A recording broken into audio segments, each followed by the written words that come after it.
अगर कहानी अच्छी लगे तो लाइक, कमेंट, सब्सक्राइब जरूर करना। और चाहे तो मुझे इंस्टाग्राम पर फॉलो भी कर सकते हो। चलते हैं कहानी में। एक हैंडसम सा लड़का रनिंग मशीन पर तेजी से दौड़ रहा था। वह पूरा का पूरा पसीने से भीगा हुआ था। उसकी आंखें बिल्कुल ब्राउन थी। उसकी आंखों में अजीब सा डर था, कुछ खोने का दर्द था। उस हैंडसम लड़के के पास 4 सर्वेंट खड़े थे। एक सर्वेंट के हाथ में टॉवल थी, तो दूसरे के हाथ में पानी, तीसरी के हाथ में उसका फोन, चौथे के हाथ में उसका ब्रेकफास्ट। ये हैंडसम लड़का कोई और नहीं बल्कि अगस्त्य रायचंद था। लंदन का नंबर 1 बिजनेसमैन था। इतना अमीर होने के बावजूद वो बिल्कुल अकेला था।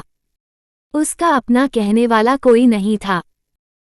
उसकी माँ थी जो कुछ ही दिन पहले इस दुनिया को छोड़कर चली गई थी।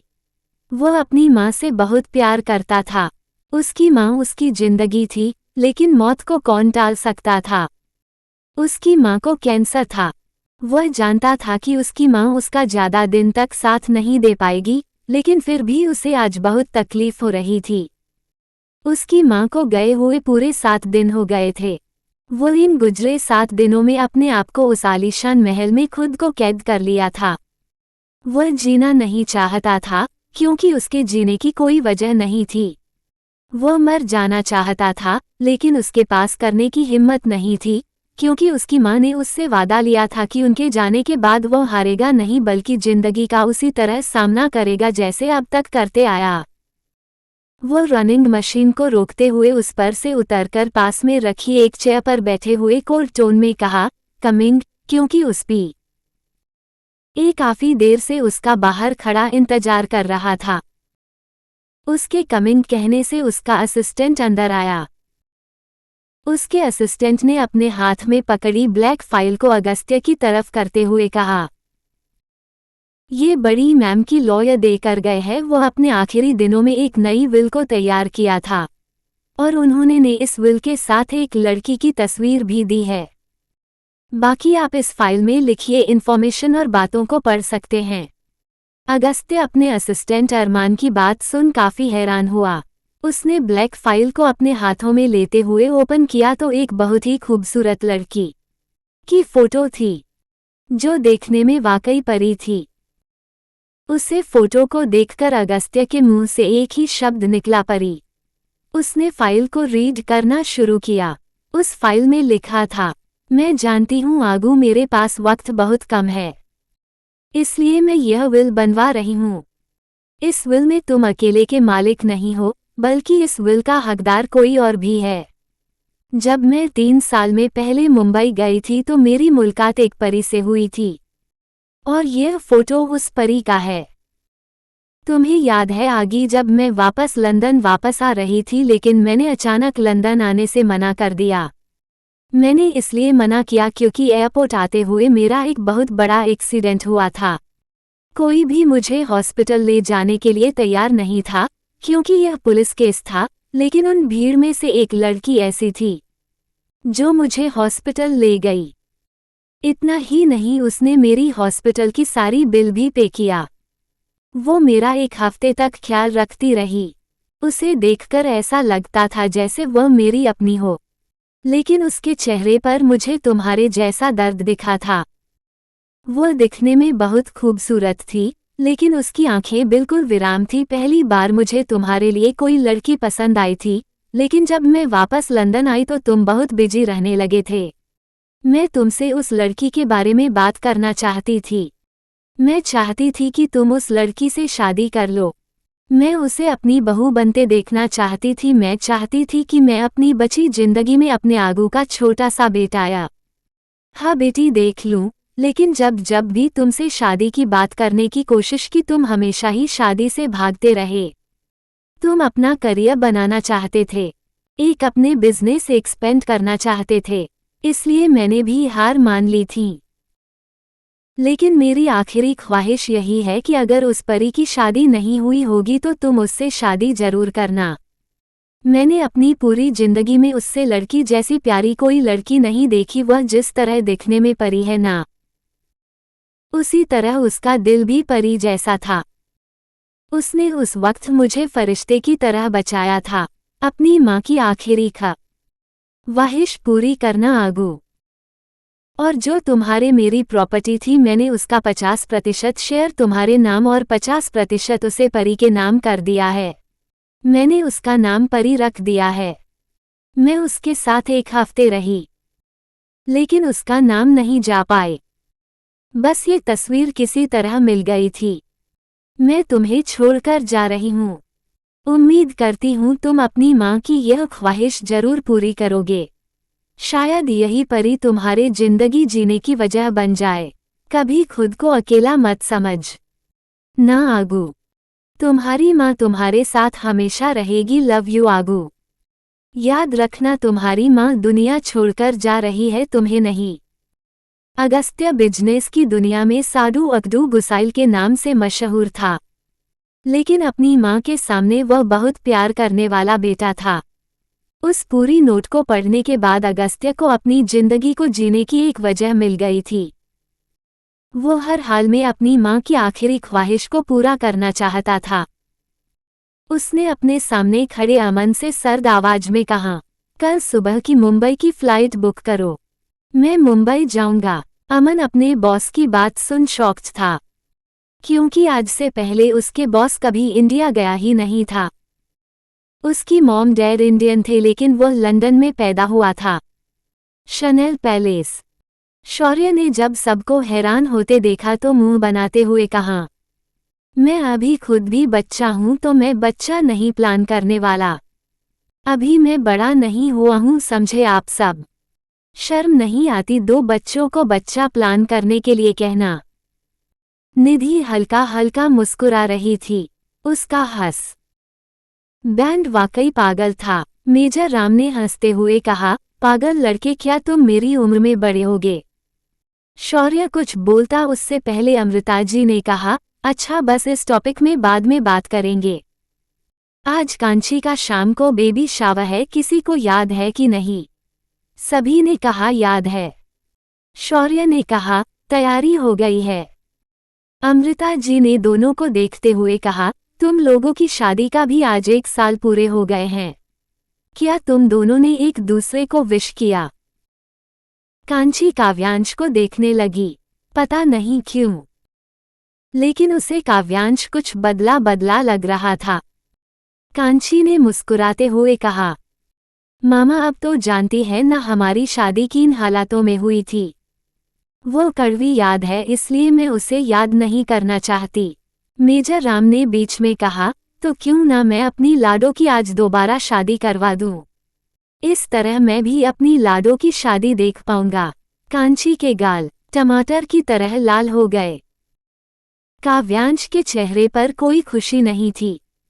वो किसी सोच में डूबा हुआ था कि तभी पीछे से शौर्य ने काव्यांश के शोल्डर पर हाथ रखते हुए कहा, क्या सोच रहे हो? और मैं तुझे कई दिन से नोटिस कर रहा हूं, तुम कुछ अजीब सा बिहेव कर रहे हो।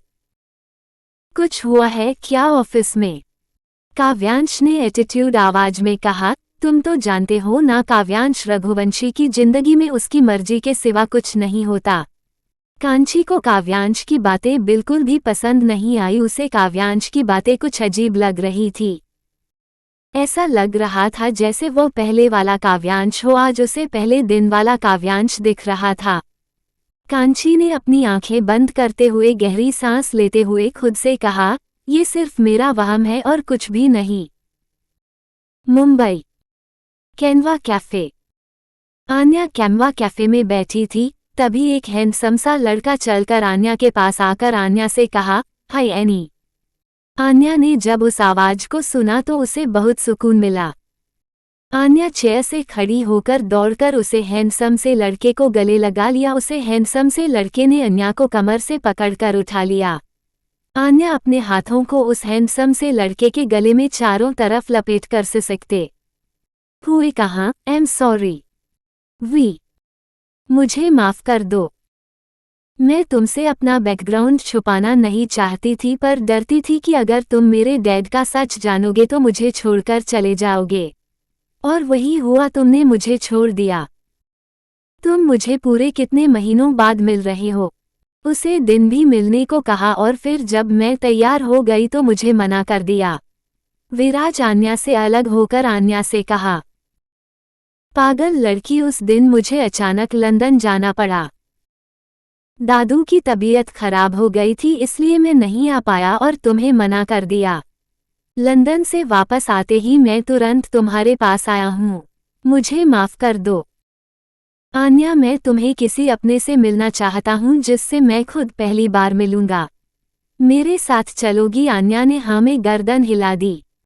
जी हाँ, ये लड़का कोई और नहीं बल्कि विराज है, कियारा का भाई। विराज और आन्या ने साथ में काफी पी और फिर कैफे से निकालकर चले गए। University classmate. इन बीते महीनों में कियारा और मनन उस दिन के बाद कभी एक दूसरे से नहीं लड़े, लेकिन आज भी कियारा मनन से दूर रहती थी।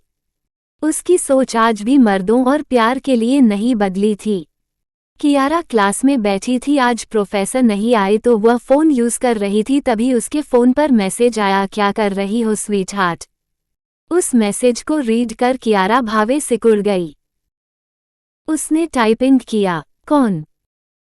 दोबारा मसाज आया, तुम्हारा आशिक प्लस दुश्मन। कियारा मैसेज को रीड करते हुए कहा, कुछ नया बोलते तो समझ आता, ये बहुत ही घिसा पिटा डायलॉग है।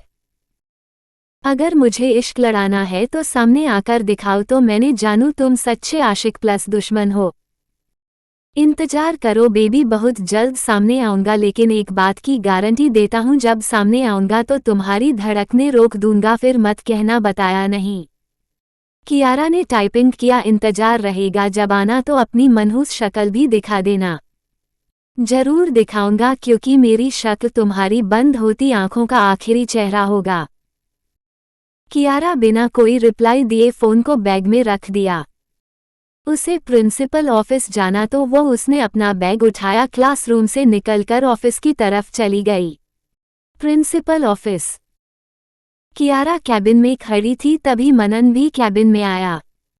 कियारा ने मनन की क्लोन से ही उसे पहचान लिया था, इसलिए अपनी नज़रें उठाकर मनन की तरफ देखा तक नहीं। मनन को लगा कियारा उसे नज़रअंदाज कर रही है। उसे कियारा का उसे एक बार भी न देखना बहुत बुरा लगा। कियारा ने अपनी लीव एप्लीकेशन देते हुए कहा, थैंक यू एयर प्रिंसिपल सर ने मुस्कुराते हुए कहा, हैप्पी जर्नी। कियारा मुस्कुराते हुए कैबिन से बाहर चली गई। कियारा कॉरिडोर से गुजर ही रही थी कि मनन कियारा की कलाई पकड़कर खींचते हुए कियारा को अपने केबिन में लाकर कियारा को दीवार से सटाकर कियारा से पूछा, तुम मुझे इग्नोर कर रही हो जाना? मनन और कियारा इस वक्त बहुत करीब थे, दोनों की धड़कनें एक ही स्पीड में बीट कर रही थी। कियारा बार बार अपनी बड़ी बड़ी पाल कर झपका रही थी। उसे मनन का टच करना, उसके इतने करीब लाना बुरा नहीं लग रहा था। कियारा ने मनन की नज़रों से बचते हुए कहा, यह क्या कर रहे हैं प्रोफेसर, कोई देख लेगा तो स्कैंडल बन जाएगा, प्लीज ऐसा मत करे। मनन ने दांत पीसते हुए कहा, जाना, मुझे लोगों से नहीं तुमसे फर्क पड़ता है। मैंने तुमसे कुछ पूछा, तुम मुझे इग्नोर क्यों कर रही हो? कियारा ने जमीन को घूरते हुए कहा, मैं आपको इग्नोर करने वाली कौन होती हूँ प्रोफेसर? मनन अपनी 2 उंगलियों से कियारा की चिक को पकड़कर कियारा के चेहरे को उठाकर अपने चेहरे के बिल्कुल सामने करते हुए कहा, जाना, तुम्हें मुझसे प्यार हो गया है। कियारा की आंखें भर आई। वह जिस एहसास से भाग रही थी, आज उसके एहसासों को मनन ने प्यार का नाम दे ही दिया था। कियारा अपने दूरी हाथ से मान के हाथों को हटाकर अपना चेहरा फेरते हुए कहा, नहीं, मैं आपसे प्यार नहीं करती प्रोफेसर, आपको गलतफहमी हो रही है। मनन कियारा के एक्सप्रेशन, बॉडी लैंग्वेज से समझ गया कि आज पहली बार उसके करीब से उसकी जाना शिव कर रही है। मनन कियारा के और करीब जाकर कियारा के ठंडे पड़ रहे चेहरे पर हाथ रख कियारा के ऊपर हल्का सा झुकते हुए कहा, जाना, अगर तुम्हें मुझसे प्यार नहीं है तो मेरे करीब आने से तुम पहली बार इस तरह शाइविंग क्यों कर रही हो? कियारा इधर उधर देख रही थी। वह चाहकर भी अपनी हार्टबीट और बॉडी शिवरिंग को रोक नहीं पा रही थी। आज पहली बार उसे सच में एक अजीब से एहसास महसूस हुआ था। उसे अपने पेट में गुदगुदी से महसूस हो रही थी। कियारा को परेशान करने में मनन को तो बड़ा मजा आ रहा था। मनन ने कियारा के और करीब आ गया, जिससे दोनों के बीच अब हवा गुजरने का भी फासला नहीं बचा। कियारा ने आंखें बंद कर ली। मनन की नज़दीकियां उसे बेचैन कर रही थी। उसकी हार्टबीट एक अलग ही लय में बीट कर रही थी। मनन को कियारा की हॉबीट अपने कानों में सुनाई दे रही थी। मनन ने अपने हाथों से कियारा के रबर बैंड को निकाल दिया, जिस उसके बाल खुल गए। वह खुले बालों में और भी खूबसूरत लग रही थी। उसने आज ब्लू टॉप और ब्लू जीन्स पहनी थी। मनन अपनी उंगलियों को कियारा के गाल पर फेरने लगा तो कियारा ने धीरे से कहा, यह क्या कर रहे हैं प्रोफेसर? मनन कियारा के सवालों को इग्नोर करते हुए कियारा से पूछा, जाना मुझे छोड़कर कहाँ जा रही हूँ? तुम्हारी नाराजगी बर्दाश्त है, लेकिन तुम्हारी दूरी बर्दाश्त नहीं। क्या मेरे मरने पर तुम मेरा प्यार एक्सेप्ट करोगी? कियारा के एक आंसू टूटकर उसके गालों पर आ गए। कियारा के आंसू को देख मनन कियारा से एक झटके से दूर हो गया। कियारा बिना कुछ कहे कैबिन से बाहर चली गई। मनन तो शॉक्ड था कि उसकी जाना रोने क्यों लगी। Chanel palace. शनेल पैलेस को बहुत ही खूबसूरत सजाया गया था। चारों तरफ पिंक एंड ब्लू बलून लगाए गए थे। जगह जगह बेबी बॉय और बेबी गर्ल के कार्टून रखे गए थे। बटरफ्लाई के झामर लगाए गए थे। शनेल पैलेस के लिविंग एरिया में छोटा सा स्टेज बना था, जिस पर 2 चेयर रखी थी, क्वीन एंड किंग करके। उसके पीछे पिंक एंड ब्लू कलर के बैलून से हॉट बनाया गया था। हॉट के बीच में गर्ल एंड बॉय लिखा था। स्टेज पर 4 क्यूब क्रिस्टल कलर के रखे थे, जिस पर बेबी लिखा था। एक क्यूब पर एक बी था तो दूसरे पर ए। इसी तरह दोनों क्यूब पर BY लिखा था। शनेल पैलेस का लिविंग एरिया इस वक्त दिखने में बहुत खूबसूरत लग रहा था। इतना खूबसूरत लग रहा था कि जो देखता बस देखता रह जाता। सभी लोग अपने अपने रूम में रेडी हो रहे थे। कांची आईने के सामने खड़ी खुद को आईने में देख ही रही थी। कांची ने पिंक कलर का गाउन पहना था। उसने पिंक रोजेस की ज्वेलरी पहनी थी। उसके सिर पर एक प्यारा सा टियारा पहनाया गया था। वह आज आसमान सी आई बार बी डॉल लग रही थी। वह आईने के सामने खड़ी ही थी कि उसे अपने पेट पर किसी की पकड़ महसूस हुई। उसने आईने में नजरें उठाकर देखा तो काव्यांश ब्लू फॉर्मल ड्रेस पहने कांची को देख रहा था। कांची काव्यांश को देखते हुए कहा, क्या बात मिस्टर हब्बी, आज आपको मुझ पर बड़ा प्यार आ रहा है। काव्यांश ने आईने में देखते हुए कहा, जब हम किसी से दूर जाते हैं तो हमें ऐसे ही अपने पार्टनर से प्यार आता है। कांची हैरानी से काव्यांश को देखने लगी। उसे समझ नहीं आया कि काव्यांश कहना क्या चाहता है। कांची काव्यांश की तरफ पलटकर काव्यांश से पूछा, क्या हुआ है आपको? आप ऐसे क्यों बोल रहे हैं? मैं आपको काफी दिन से देख रही हूँ, ऐसी अजीब अजीब बातें कर रहे हैं। काव्यांश ने कांची के चेहरे को हाथ में लेते हुए कांची के होंठों को चूमते हुए कहा, ऐसे ही मजाक कर रहा था, तुम तो सीरियस हो जाती हो जानम। कांची काव्यांश के चेस्ट पर मुके मारते हुए कहा, ये कैसा मजाक है काव्यांश? आपका मजाक एक दिन मेरी जान ही ले लेगा। काव्यांश कांची की नीली आंखों को देखते हुए कहा, इरादा तो यही है। कांची काव्यांश को घूरने लगी तो काव्यांश ने कांची से कहा, घूरो मत, सच कह रहा हूँ, लेकिन मेरा नहीं तुम्हारा। इतनी खूबसूरत दिखोई तो बेबी शावर की जगह गोल्डन नाइट होने लगेगी। कशिश हल्का सा काव्यांश को मारते हुए कहा, बेशर्म। काव्यांश ने कांची को पीछे से अपनी बाहों में भर लिया, क्योंकि वह सामने से कांची को गले नहीं लगा पाता था, क्योंकि उनके बीच अब कोई तीसरा चौथा था। Chanel palace living area. सभी लोग आ गए। इस बेबी शावर का ड्रेस कोड ब्लू और पिंक था। बॉयज ने ब्लू तो सारी गर्ल्स पिंक ड्रेस पहनी थी। विराज ब्लू फॉर्मल सूट पहने, बालों को जेल से सेट किए हुए, अपने लेफ्ट और राइट हैंड में 2 लड़कियां का हाथ थामे अंदर आ रहा था। सभी लोग उन्हें देख रहे थे। वह तीनों किसी सेलिब्रिटी लग रहे थे। एक तरफ आन्या थी तो दूसरी तरफ कियारा थी। कियारा ने आज पहली बार लड़कियों वाली ड्रेस पहनी थी। पिंक हाफ शोल्डर गाउन में बवाल लगा रही थी तो वही आन्या ने पिंक कलर की नेट की साड़ी पहनी थी। वह दोनों ही कहर ढा रही थी। उस लिविंग एरिया में मौजूद हर किसी को विराज से जलन हो रही थी, क्योंकि किसी के पास एक नहीं थी और वह दो लेकर घूम रहा था। मनन ने जब अपनी बहन और अपनी जाना को एक लड़के के साथ देखा तो उसकी भावें सिकुड़ गई। उसके माथे पर सिकन आ गई। शौर्य भी अपनी छोटी सी बहन को आज किसी लड़के के साथ देख हैरान था। आन्या को जब अपने ऊपर किसी की नज़रों की तपिश महसूस हुई तो उसने उसी तरफ देखा तो अपनी दोनों भाइयों को खुद को घूरते देख उसने विराज के शोल्डर को कसकर पकड़ लिया। विराज ने आन्या को देखा, फिर उस तरफ देखा जिस तरफ उसकी एनी देख रही थी। अपने दोनों सालों को देख उसके होंठों पर मुस्कुराहट आ गई। उसने एनी के हाथ को कसकर पकड़ते हुए अपनी पलकें झपका दी। शौर्य वाइन पी रहा था कि उसकी नज़र अचानक अपनी बीवी पर यानी निधि पर पड़ी।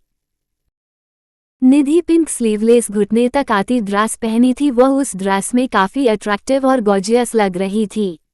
वह एक टीनेज गर्ल लग रही थी। कुछ लड़के बिना पलके झपकाए निधि को देख रहे थे। ये देख शौर्य की पकड़ ग्लास पर कस गई। अगर वह थोड़ा और जोर देता तो ग्लास टूट जाती। मेजर राम ने ब्लू फॉर्मल ड्रेस पहना था। अमृता जी ने पिंक फ्रॉक पहनी थी। सभी आज एक से बढ़कर एक लग रहे थे। उस पार्टी में 2 मेंबर ऐसे आए थे जो उस रंग बिरंगी पार्टी को बेरंग कर देंगे। अचानक लिविंग एरिया की सारी लाइट ऑफ हो गई और एक वाइट लाइट कांची पर पड़ी। कांची उस वाइट लाइट में किसी कोहिनूर हीरे की तरह चमक रही थी।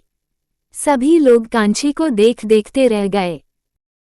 कांची की खूबसूरती वाकई इस दुनिया की आखिरी खूबसूरती थी। ऊपर वाले ने उसे बड़ी फुर्सत से बनाया था। उसकी खूबसूरती ऐसी थी कि एक मर्द अगर उसे एक बार देख ले तो बार बार देखने की ख्वाहिश करें। वहां मौजूद कुछ लड़कियों को कांची की खूबसूरती से जलन हो रही थी। कांची इतनी खूबसूरत थी कि उसे लफ्जों में बयां कर पाना मुश्किल था। शायद ऊपर वाले ने जिस तरह उसे दर्द बेहिसाब दिया था, उसी तरह खूबसूरती भी बेहिसाब दे दी थी। काव्यांश कांची के हाथ को पकड़ते उसके बैक को अपने चेस्ट से लगाते हुए अपने दोनों हाथों में कांची के हाथ लेकर उंगलियों को फंसाते हुए धीरे धीरे डांस करने लगा। कांची डांस कर ही रही थी, उसे अपने पेट में हल्का सा दर्द महसूस हुआ। अचानक उसकी आंखों के सामने अंधेरा छाया तो उसने कसकर काव्यांश का हाथ पकड़ लिया।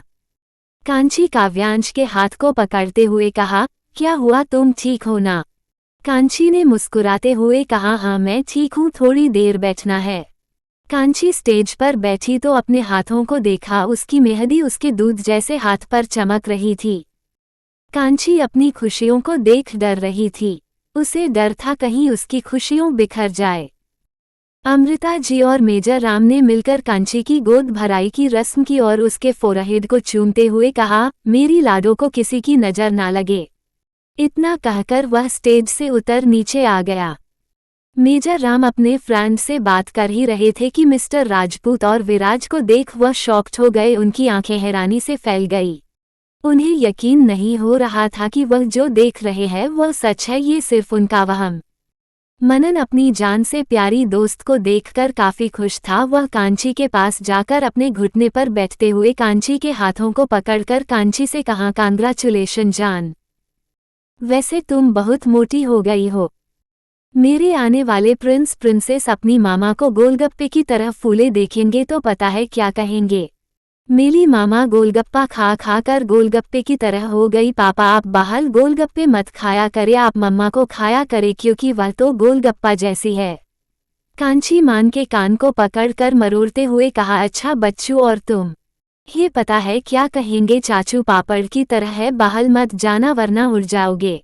स्टेज पर मौजूद लोग हंसने लगे। कियारा को पहली बार मनन को किसी लड़की के साथ देख कियारा को अच्छा नहीं लग रहा था। तभी अचानक से निधि ब्लू साड़ी पहने हाल के बीचों बीच आई। उसका पेट काफी निकला था, ऐसा लग रहा था वह प्रेग्नेंट है। शौर्य ने जब निधि को देखा तो उसके मुंह की सारी ड्रिंक बाहर आ गई। उसने खुद से कहा, ये कब प्रेग्नेंट हो गई, वह भी 9 मंथ की। निधि अपने एक हाथ अपने पेट पर रख, एक हाथ अपने कमर रख, मटकते हुए चलते हुए शौर्य के पास आते हुए शौर्य के हाथ को पकड़कर शौर्य को खींचते हुए हाल के बीच लाकर खड़ा कर दिया।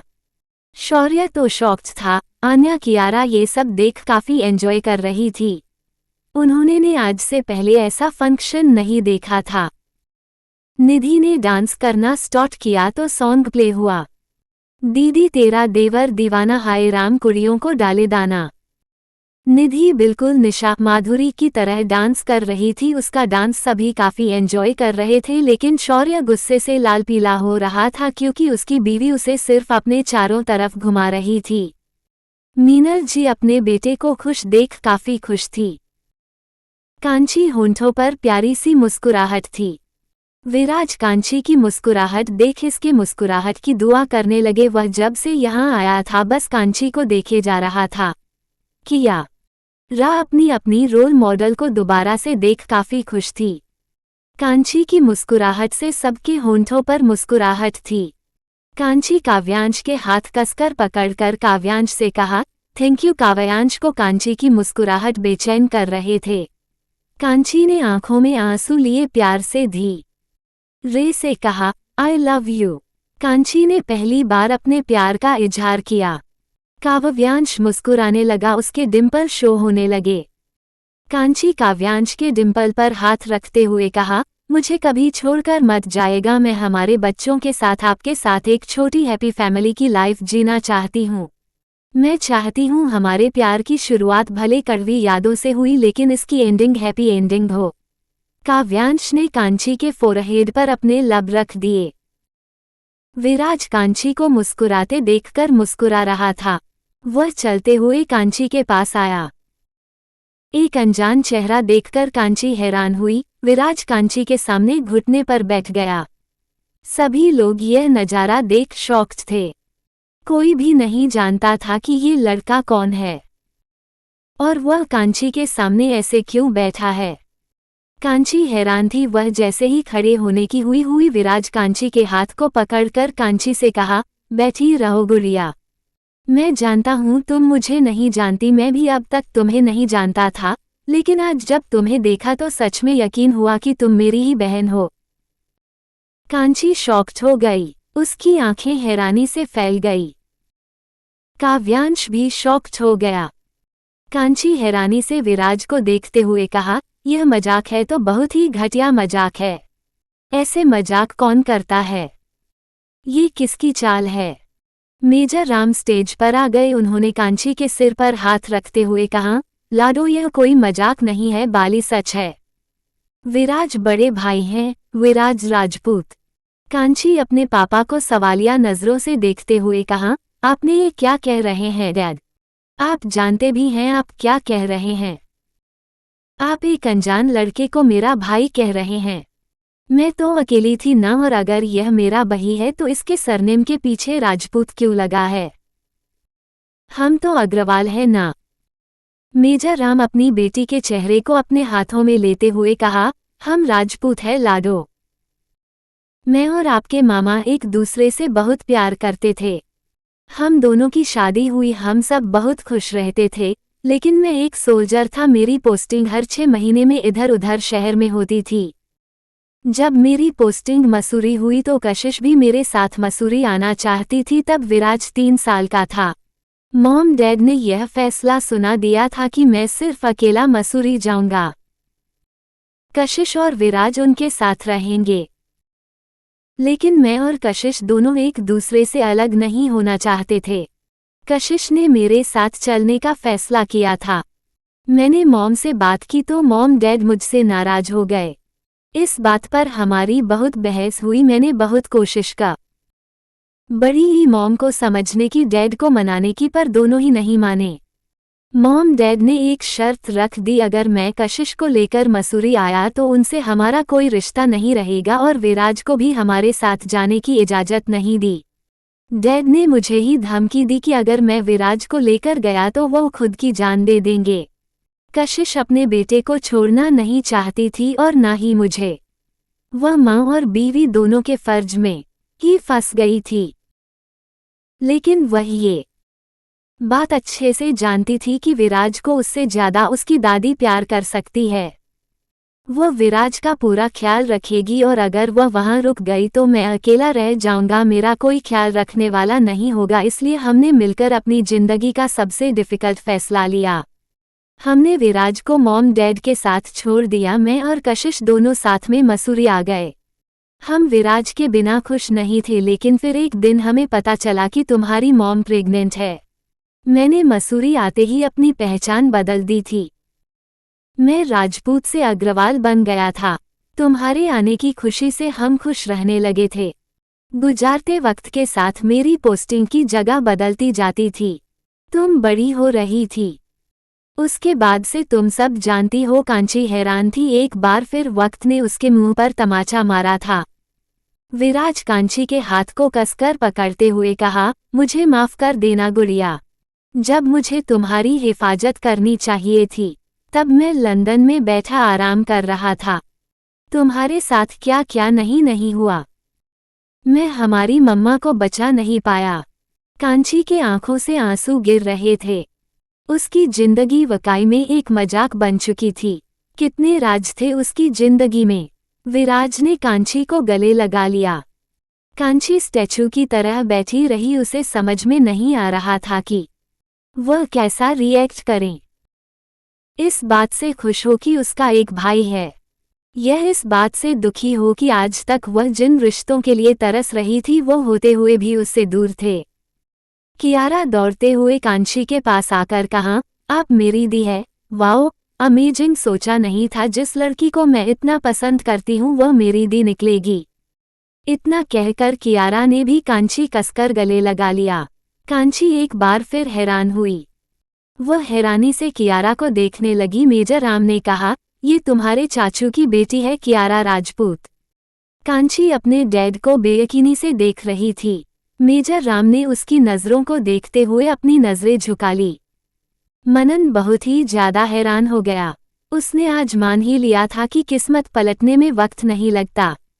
आन्या का 440 वोल्ट का झटका लगा था। विराज मेजर राम के गले लगकर मेजर राम से कहा, डैड मैं आपसे बहुत नाराज हूँ। डैड आपने मुझे छोड़ दिया, एक बार भी मुझसे नहीं पूछा मैं कैसा हूँ। क्या आप मुझसे जरा भी प्यार नहीं करते?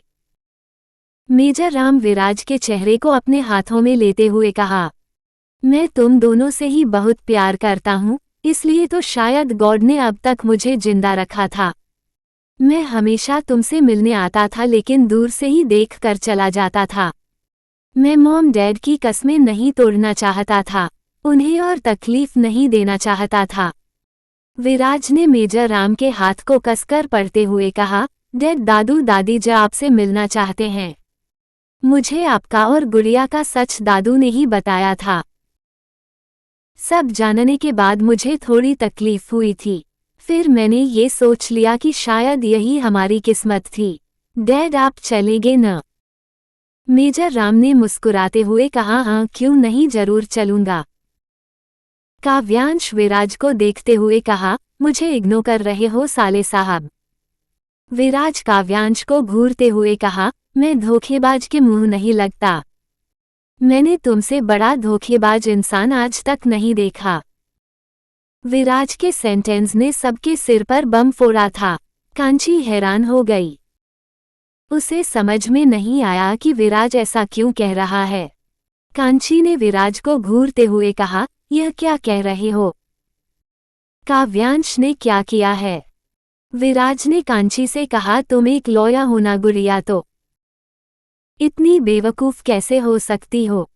तुम्हारा हस्बैंड तुम्हें चीट कर रहा है और तुम्हें पता तक नहीं चला।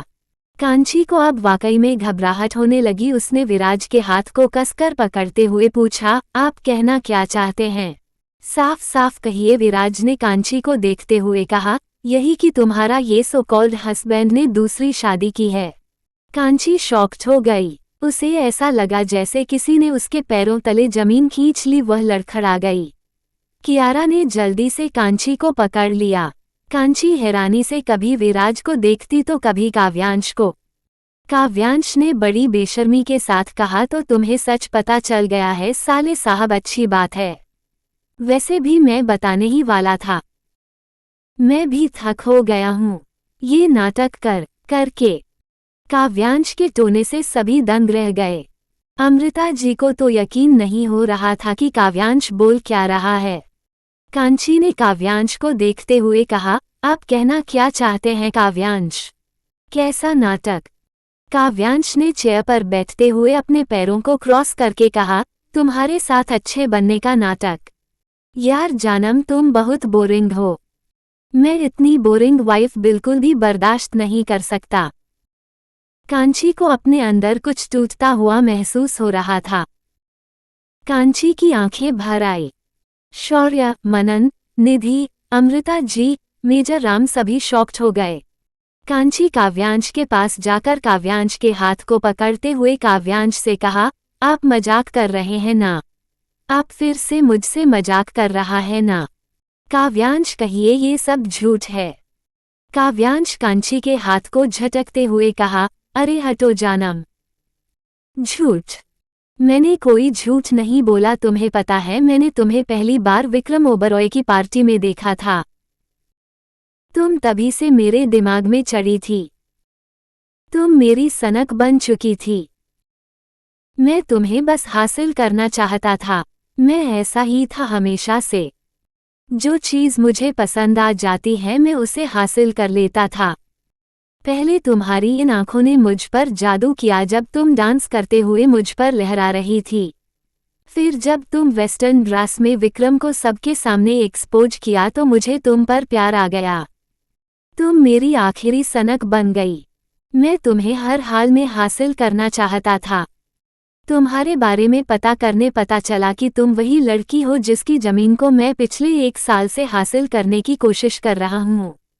उसके बाद फिर मुझे पता चला कि तुम वही लड़की जिसे मैं ढूंढ भी रहा हूँ। तुम तो अकेली थी। लेकिन मेरा तीनों मकसद तुमसे जाकर मिला था। मैंने सोचा मैं तुम्हें आराम से हासिल कर लूंगा, लेकिन जब तुमसे मिला तुम मुझे बाकी लड़कियों से अलग लगी। तुम पर काबू पाने की कोशिश करता रहा, लेकिन तुमने मुझे जेल भेज दिया और यही तुमसे गलती हो गई। मैंने पहले तुम्हें सिर्फ हासिल करना चाहा था, लेकिन जेल जाने के बाद मैंने तुम्हें तोड़ने की कसम खा ली। मैंने तुमसे जबरदस्ती शादी की ताकि तुम्हें हासिल कर सकूं, तुम्हारी अकड़ को तोड़ सकूं और अपना बदला पूरा कर सकूं। लेकिन मुझे पता चला मेरे माँ बाप ने ही मुझसे झूठ बोला था। तुम पर थोड़ा तरस आया, लेकिन तुम्हारी अकड़ देख तुम्हारी मेरी सारी हमदर्दी खत्म हो गई। मैंने तुम्हें बहुत कंट्रोल करने की कोशिश की, लेकिन तुम कंट्रोल नहीं हुई। जब कोई चीज़ ताकत से कंट्रोल न हो ना तो प्यार से कंट्रोल करना चाहिए। मैंने ऐसा कहीं पढ़ा था।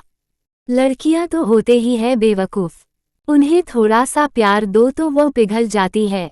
मैंने तुम्हें तो नशे में ही हासिल कर लिया था, लेकिन तुम्हें हासिल करने के बाद मेरी सनक बढ़ गई। मुझे तुम्हें हासिल करने के साथ साथ मुझे तुमसे उसे हाईवे की जमीन भी चाहिए थी, जो 300 करोड़ की है। शादी के बाद मैंने उस जमीन को अपने नाम करने की कोशिश की तो उसमें कुछ क्लॉज थे। उसमें ये लिखा था कि जमीन तभी मेरे नाम पर ट्रांसफ़र हो सकती है जब हमारी शादी को 1 साल हो जाएंगे। तो मैंने सोचा तुम्हें मैंने एक बार नशे और फिर जबरदस्ती से हासिल किया है, क्यों ना तुम्हारी मर्जी से हासिल किया जाए। मैंने अपने सनक को प्यार का नाम दे दिया। मैं खुद को ऐसे दिखने लगा जैसे तुम अपने लाइफ पार्टनर में चाहती थी। और देखो पिछले कुछ महीनों में तुमने मुझे खुद अपने आप को प्यार से सौंप दिया। तुम्हारी प्रॉपर्टी भी मेरी हो गई, तुम भी मेरी हो गई। मेरा प्यार तुम कभी थी ही नहीं, सिर्फ मेरी सनक थी और हमेशा रहोगी। तुम्हें पता है जानम, तुम एक ऐसा नशा जिसे जितना करते जाओगे उतना चढ़ता जाएगा, तुमसे कभी दिल भरता ही नहीं। कांची ने अपनी आंखें मिंच ली। उसके सफ़ेद गालों पर आंसू टूटकर बिखर गए। कांची ने एक जोरदार का थप्पड़ खींचकर काव्यांश के गाल पर जड़ दिया। कांची को ऐसा लग रहा था जैसे उसकी सांसें रुक रही है। वो रोना चाहती थी, लेकिन आज उसके आंसू भी उसका साथ नहीं दे रहे थे। तभी उस हाल के बीचों बीच से एक आवाज़ आई, तुम जैसे हैवान को जीने का कोई हक नहीं है। तुम्हारी हिम्मत कैसे हुई मेरी बेटी को धोखा देने की? सबने जब उस आवाज की तरफ देखा तो राणे खड़ा था। राणे की आंखें इस वक्त गुस्से से लाल थी। काव्यांश चेयर से उठकर खड़ा हो गया और मुस्कुराते हुए कहा, वेलकम महबूबा। तुम्हारा तो ही इंतजार कर रहा था। जानम मिलना नहीं चाहोगी कि मैंने किससे शादी की है? माय डियर वाइफ, तुम बाहर आ सकती हो। इतना कहते ही रेखा बाहर आई, जो इस वक्त लाल कलर की साड़ी में थी। कांची जैसे ही गिरने को हुई, विराज ने कांची को पकड़ लिया। काव्यांश ने कांची से कहा, जाना तुम परेशान मत हो, मैं इस नाचने वाली से प्यार नहीं करता। मैं यह शादी तो सिर्फ महबूबा को सबके सामने लाने के लिए की थी, क्योंकि मैं जानना चाहता था कि आखिर कौन इंसान है जो छिपकर तुम्हारी मदद कर रहा है, जो मुझ पर नजर रखवा रहा है, वह भी एक लड़की से। जब मैं बार में इस नाचने वाली से मिला तो मुझे यकीन हो गया कि कोई तो है जो मुझे टेस्ट कर रहा है। मैंने भी एक चाल चली। मैंने ये दिखाया कि मैं तुम्हें धोखा दे रहा हूँ और इससे प्यार करने लगा, जो कि मैं तुम्हें धोखा नहीं दे रहा था, लेकिन मैंने कभी तुमसे प्यार भी नहीं किया था। तुम तो मेरी सनक थी। क्या फर्क पड़ता है जानम, सनक बनूं या इश्क, बात तो एक ही है। सनक में भी मैं तुम्हारे साथ हूँ, इश्क में भी तुम्हारे साथ। लेकिन एक बात बताओ, जो सुकून मुझे तुम्हारे साथ मिला वो इस नाचने वाली के साथ नहीं मिला। राणे के हाथ में गन थी। सभी लोग गन देखकर हैरान थे। सबसे ज्यादा तो शौर्य और मनन हैरान थे। किसी को भी अंदाजा नहीं था कि जिसे वह एक मामूली सा नौकर समझ रहे थे, असल में वह एक मास्टरमाइंड है। विराज ने राणे को देखते हुए कहा, गुड़िया, मैंने उनके साथ मिलकर माथुर को बर्बाद किया है। आपको पता है संजय माथुर इस वक्त मेंटल असाइलम में है, क्योंकि उसका पूरा का पूरा बिजनेस बर्बाद हो गया और यह सब मैंने किया है। आन्या विराज की बात सुन शॉक्ड हो गई। कांची कियारा का हाथ पकड़कर स्टेज से उतरकर राणे के पास जाकर राणे के बिल्कुल सामने खड़ी होते हुए राणे से पूछा, आपने ये सब क्यों किया? आपकी वजह से मेरी खुशियों में आग लग गई। बताइए ना, कौन है आप और यह सब क्यों कर रहे हैं? क्यों मेरी मदद की? राणे कांची को देखते हुए कहा, मैंने बस अपने प्यार का बदला लिया है। मैंने जिस लड़की से बेपनाह प्यार किया था, इन मथुर्स ने मिलकर उसे मार डाला। किसी ने उसकी इज्जत छीन ली तो किसी ने उसे जिंदा दफना दिया, और मैंने तभी कसम खाई थी कि मैं ठाकुर को पूरी तरह बर्बाद कर दूंगा। मैंने अपने प्यार से किया हुआ वादा निभाया। मैंने उसके एक एक कातिल को ऐसी सजा दी है जो उन्होंने ने कभी सोचा नहीं था। मैंने मानव माथुर का ऐसा एक्सीडेंट करवाया कि वो मरे न जिंदा रहे, लेकिन बेड पर रहे। वो हॉस्पिटल के बेड पर रोज तड़पता था। उसे तड़पते देखकर मुझे सुकून मिलता था। उसके बाद मैं विराज के साथ मिलकर संजय माथुर को बर्बाद करना शुरू किया। संजय माथुर को मौत देकर मुझे वह सुकून नहीं मिलता जो उसे बर्बाद करके मिला, क्योंकि संजय माथुर के लिए उसका पैसा पावर बहुत मायने रखता था, उसकी जिंदगी से भी ज्यादा। इसलिए मैंने और विजय ने मिलकर धीरे धीरे करके उससे सब कुछ छीन लिया, और वह ये चीज बर्दाश्त नहीं कर पाया। साला पागल है। ओ गया। मैं अपना बदला लेकर रुक जाता, लेकिन इस बीच तुम दोनों अलग हो गए। ये तो मैं जानता था कि काव्यांश बाकी मर्दों से अलग है, उसके प्यार करने का तरीका अलग है, लेकिन मुझे यह नहीं पता था कि वह तुमसे प्यार नहीं करता, बल्कि तुम सिर्फ उसकी सनक हो। इसलिए मैंने रेखा को उसे पर नजर रखने के लिए कहा, और आज रिजल्ट तुम्हारे सामने है। वह भी बाकी मर्दों की तरह फिसल गया एक औरत को देखकर। काव्यांश गुस्से से राणे के पास आकर एक जोरदार का पंच राणे को मारते हुए कहा, गलती तो मेरे बाप ने की थी ना, तो मेरी माँ को क्यों सजा दी? राणे अपने होंठ के कोनों से निकल रहे खून को अंगूठे को साफ करते हुए कहा, गलती तुम्हारी माँ की भी थी। जब कांची उनसे मदद मांगने के लिए गई थी तो उन्होंने कांची को धूतकार दिया था, तो सजा तो बराबर की मिलेगी ना। गुनाह करने वाले और गुनाह में साथ देने वाले दोनों ही गुनाहगार होते हैं। कांची को अपने पेट में दर्द महसूस हो रहा था। कांची ने दर्द से पुकारा, डैड। मेजर राम कांची के पास जाकर कांची के हाथों को पकड़ते हुए कहा, क्या हुआ लाडो? कांची अपनी नीली समंदर जैसी आंखों से काव्यांश को देखते हुए रोते हुए कहा। आपको पता है काव्यांश, मर्द यही गलती कर जाते हैं, उन्हें लगता है सनक और इश्क बराबर है। लेकिन ऐसा नहीं होता। सनक में हदें नहीं होती। सनक हमें हमारे इश्क के सिवा किसी और का भी होने दे देती है, लेकिन इश्क सिर्फ हमें हमारे पार्टनर का बनाकर छोड़ देती है। आपने बिल्कुल सही कहा, मैं आपकी सनक थी, क्योंकि अगर इश्क होती ना तो आप कभी किसी दूसरी औरत के पास नहीं जाते। आप सबने मुझे अपने अंडस को अपने तरीके से मुझे इस्तेमाल कर लिया। किसी ने मेरे बारे में सोचा कि मुझे कितनी तकलीफ होगी। कांची ने दर्द से मुस्कुराते हुए कहा, मुझे तो इस बात का अफसोस हो रहा है कि इतने महीने साथ रहने के बाद भी आपको मुझसे इश्क नहीं हुआ। मैं जो आपसे नफरत करती थी, आपको पसंद नहीं करती थी, लेकिन आपके साथ रहते आपसे इश्क कर बैठी। आप जो मुझसे इश्क के दावे करते थे उसे सनक बन दिया। अगर आपकी जगह कोई जानवर होता ना तो उसे भी मुझसे प्यार हो जाता, क्योंकि मैंने हमारे रिश्ते को ईमानदारी से निभाया, लेकिन अब तो जानवर से भी गए गुजरे है काव्यांश।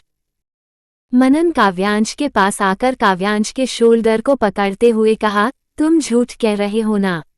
काव्यांश बताओ ना। काव्यांश, तुम झूठ कह रहे हो। तुम तो कांच से इश्क करते हो ना? इश्क में तो बेवफाई नहीं होती। इश्क तो प्यार का आखिरी रंग है, तो तुम अपने इश्क को सनक और हासिल का नाम क्यों दे रहे हो?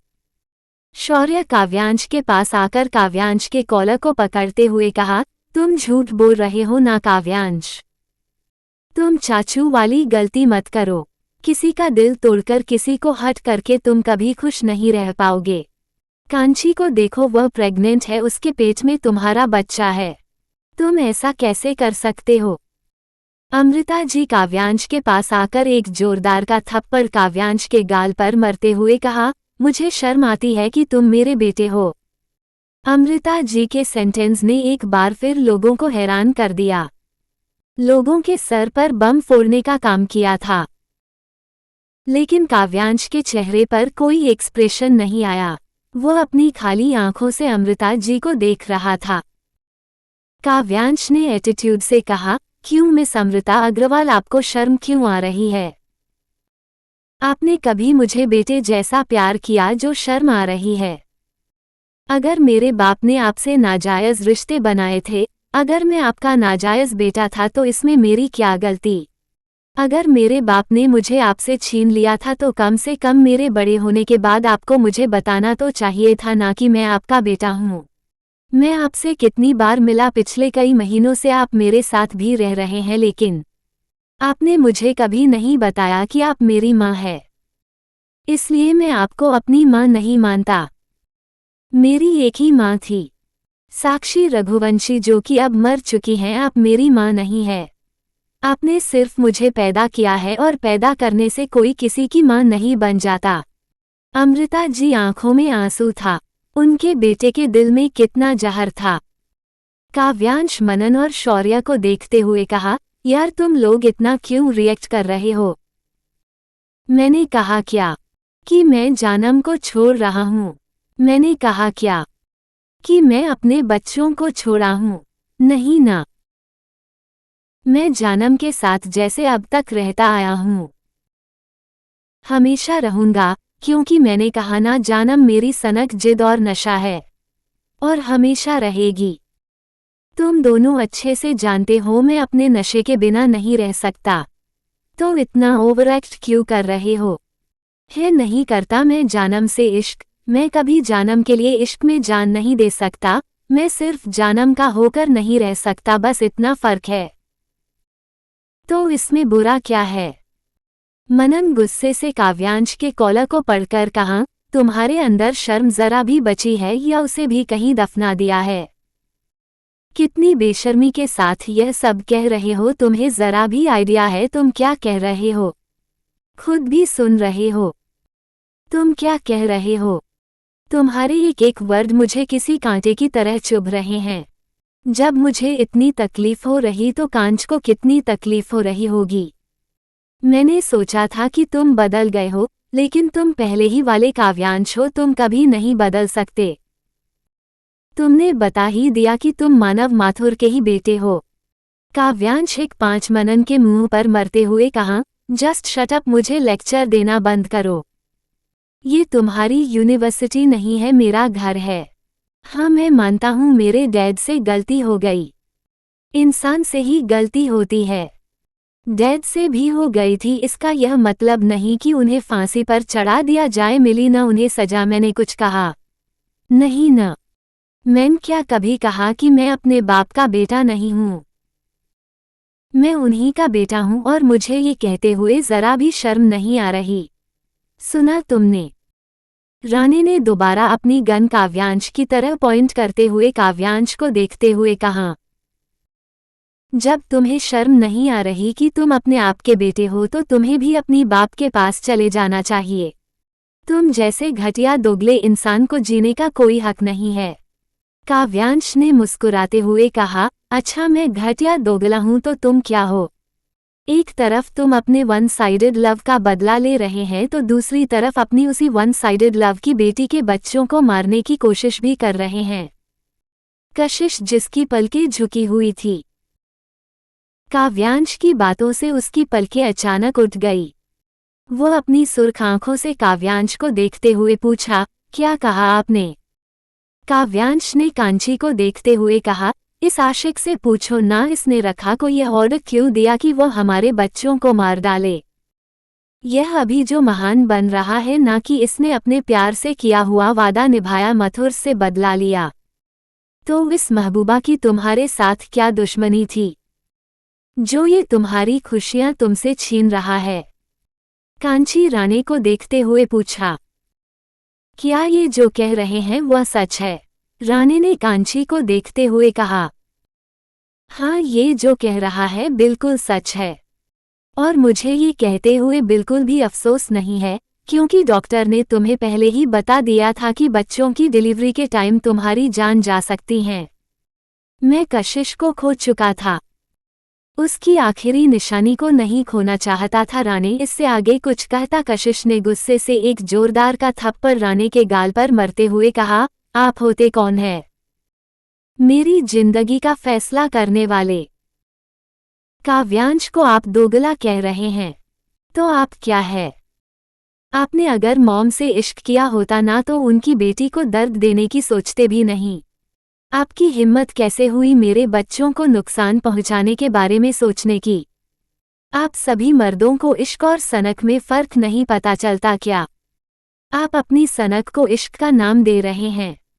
इश्क में कोई अपने प्यार को, यह अपने प्यार से जुड़े हुए इंसान को तकलीफ नहीं देता है। इश्क खुशियां देने का नाम है, खुशियां उजाड़ने का नाम नहीं। आप अपनी सनक को इश्क का नाम देकर इश्क को बदनाम मत कीजिए। कशिश अपने दोनों हाथ को जोड़ते हुए कहा, निकाल चाहिए यहाँ से, आप जो करना था आप कर चुके हैं। मेरी जिंदगी को जितनी जहन्नम बनाना था बना चुके हैं। अब और आप लोगों के एहसान की जरूरत नहीं है, क्योंकि मैं आप लोगों का इतना ही एहसान उठा नहीं पा रही हूँ। रानी ने कुछ बोलने की कोशिश की तो कशिश ने कहा, जाइए यहाँ से प्लीज, दोबारा कभी मत आएगा। रानी की आंखों में दुख था, वह न चाहते हुए वहां से जाने लगा। कांची ने सबको देखते हुए, आप सभी भी जाइए, खत्म हो गई पिक्चर। कांची यह सब कहते हुए अचानक से काव्यांश को गले लगा लिया। सबकी एक साथ चीख निकल गई। वो पूरी महफिल पल भर में रंग से बेरंग हो गई। जमीन पर खून फैलने लगा। खुशियों ने अपनी आंखें मूंद ली। सब कुछ एक पल में बदल गया। सभी के चेहरे का रंग उड़ गया। आज फिर एक इश्क ने अपना दम तोड़ दिया। अगर कहानी अच्छी लगे तो लाइक, कमेंट, सब्सक्राइब जरूर करना। और चाहे तो मुझे इंस्टाग्राम पर फॉलो भी कर सकते हो। मिलते हैं अगले पाठ में।